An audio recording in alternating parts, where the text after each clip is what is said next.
Bom, muito bom dia, senhora presidente, colegas deputadas e deputados. A história do mundo registra que os grandes impérios, quando chegaram ao ápice do seu poder, começaram um processo de desagregação, justamente porque, naquele momento, os instrumentos de dominação foram se tornando cada vez mais presentes, cada vez mais perversos. E aí a ruptura terminou surgindo como solução a estas grandes unidades históricas. Na área da economia, nós aqui no mundo estamos vivendo um processo similar, em que a concentração da riqueza e o aumento da pobreza extrema se dão par e passo, se dão simultaneamente.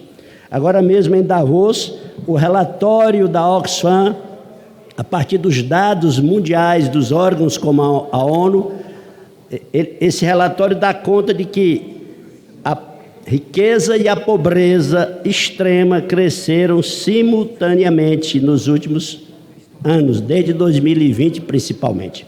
De tal sorte que 1% mais rico da sociedade humana já chega a cerca de 2/3 de toda a riqueza produzida pela sociedade humana.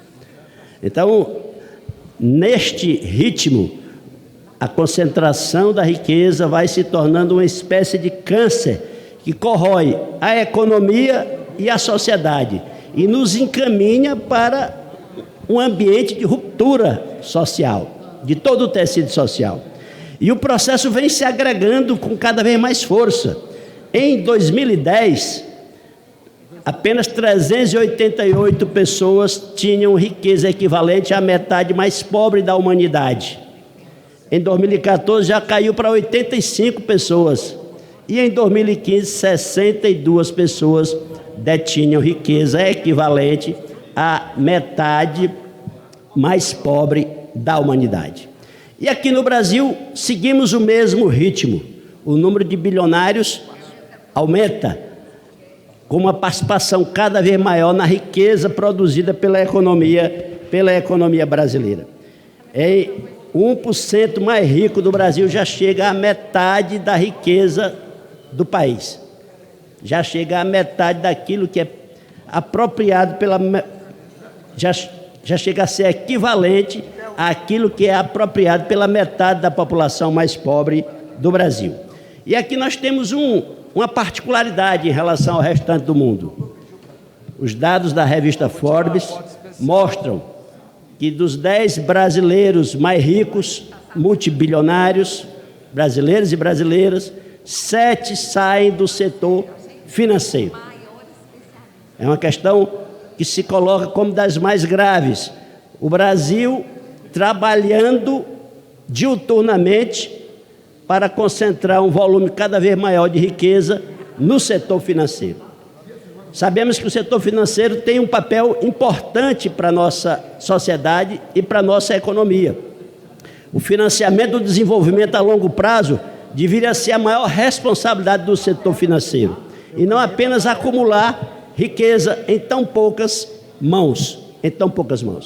Sabemos que essa concentração é alimentada também, em parte, pelo déficit público, que termina gerando uma situação tal que favorece as altas taxas de juros.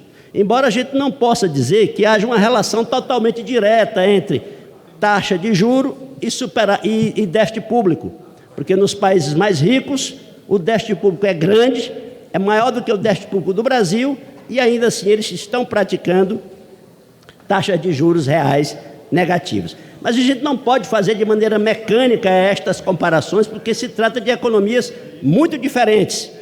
Dada toda uma evolução histórica, os governos e a economia daqueles países funcionaram de uma maneira tal que o setor econômico acredita mais nas políticas implementadas pelo setor público, e isso favorece a manutenção de taxas de juros mais baixas. Nós temos que trabalhar aqui no Brasil nesse sentido, para que a política econômica, a política fiscal, a política monetária sejam um instrumento, sejam políticas de Estado, que haja um regramento básico que, independente de quem seja o governo, a gente pratique uma política monetária que não inviabilize os negócios e, ao mesmo tempo, uma política fiscal que não aumente a dependência do financiamento do setor público em relação a uma dívida pública cada vez maior. Precisamos trabalhar nisso com muita vontade, com muita precisão, porque, neste momento, o Brasil continua praticando uma taxa de juros básica de 13,75%, com uma inflação em queda. A inflação acumulada nos últimos 12 meses é de 4,5%, 4,65%. Portanto, se a gente faz a diferença, nós encontramos uma taxa de juro real de 9,1%. Isso mesmo, o juro real praticado no Brasil já passa de 9%, que é uma coisa que absolutamente não condiz com as necessidades da nossa sociedade, que inviabiliza os negócios produtivos. Isso precisa ser resolvido. Eu tenho consciência que não se resolve uma questão como essa na base da canetada. Precisamos enfrentar os alicerces dessa situação que nos levou a uma taxa de juros tão apreciada, tão supervalorizada. Entra a questão da autonomia do Banco Central, que tem que ser rediscutida por essa casa. Não pode ser autonomia em relação à sociedade, não pode ser autonomia em relação ao poder eleito pelo povo e avaliado pelo povo a cada 4 anos, e dependência em relação ao setor financeiro, porque é de lá que saem a maior parte dos diretores do Banco Central, e é para lá que eles voltam depois que cumprem uma quarentena quando saem do Banco Central. Essa questão tem que ser enfrentada. A questão fiscal tem que ser enfrentada independente de quem seja o governo. Não é razoável que um déficit público permaneça continuamente ao longo de sucessivos anos. Precisamos trabalhar para termos condições de combinar uma política fiscal que, ao mesmo tempo, reduza progressivamente o déficit público até zerá-lo, mas sem abrir mão de investimentos que proporcionem o crescimento da economia. Porque a maneira mais saudável de ter equilíbrio fiscal é justamente quando você implementa políticas que fazem a economia crescer. Outra trava muito importante que incentiva esses juros elevados e garroteiam a nossa economia é o nosso sistema tributário.